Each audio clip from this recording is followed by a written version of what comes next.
एक बार की बात है, एक हिरन जंगल में पानी की तलाश में घूम रही थी। उसको बहुत प्यास लगी हुई थी, इसलिए वो इधर उधर पानी की तलाश में भटक रही थी। वो पानी की तलाश में काफी देर से भटक रही थी, लेकिन उसे कहीं पर भी पानी नहीं मिला। थोड़ी देर वो जंगल में इधर उधर भटकने के बाद वो एक पेड़ के नीचे बैठ जाती है। वो इतने में उसे नदी बहने की आवाज सुनाई देती है। वो हिरन उस पेड़ के नीचे से उठकर फौरन पानी की आवाज की तरफ आगे बढ़ती है। तो वह देखती है उसके सामने एक बड़ी सी नदी बह रही है। जैसे ही वह नदी को देखती है बहुत खुश होती है, मानो उसे फिर से एक नई जिंदगी मिल गई।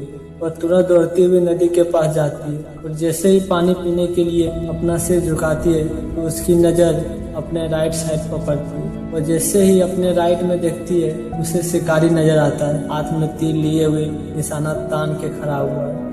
जैसे ही हिरन की नजर अपने लेफ्ट साइड में पड़ती है उसे झाड़ियों के पीछे एक शेर नजर आता है। अब हिरन पानी वानी सब भूल जाती है। फिर वो पलट के पीछे देखती है तो उसे भयंकर आग लगी हुई दिखाई देती है, जो कि धीरे धीरे उसी की तरफ आगे बढ़ रही थी। अब हिरन जाए भी तो जाए कहाँ। बेचारी हिरन राइट में देख रही तो शिकारी नजर आ रहा था, जो कि निशाना तान के खड़ा था, और अपने लेफ्ट में देख रही थी तो शेर नजर आ रहा था, और सामने गहरी लंबी चौड़ी नदी अपने तेज वेग से बह रही थी और पीछे आग लगी हुई। मतलब इसके लिए चारों रास्ता बंद हो चुके थे, चारों तरफ मुसीबत आ चुकी थी। जब हिरन सोच में पड़ जाती है, अब वो यह सोचती है कि चारों तरफ से मुसीबत आ चुकी है तो मैं अपना काम करके क्यों ना मरूं, क्योंकि मुझे अब तो मरना है, तो मैं पानी पीकर क्यों ना मरूं। इतना सोचकर हिरन अपना पानी पीने में लग जाती है। लेकिन थोड़ी देर बाद जैसे हिरन पानी पी रही थी उतने में ऊपर से काला बादल छा जाता है। बादलों की बारिश होने लगती है तो जो आग लगी थी वो आग बुझ जाती है और पानी के कारण शिकारी का निशाना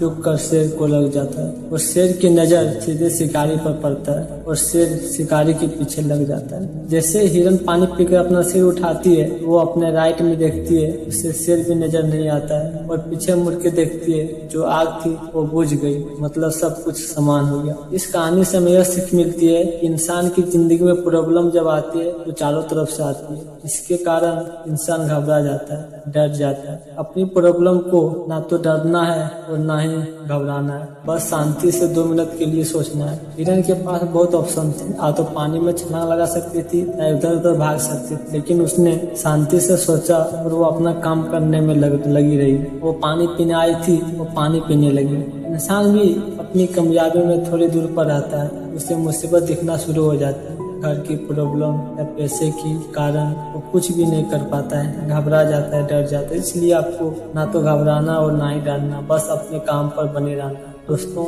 इस प्रेरक कहानी ने आपको कितना मोटिवेट किया? अगर आपको पसंद आए तो शेयर जरूर करें।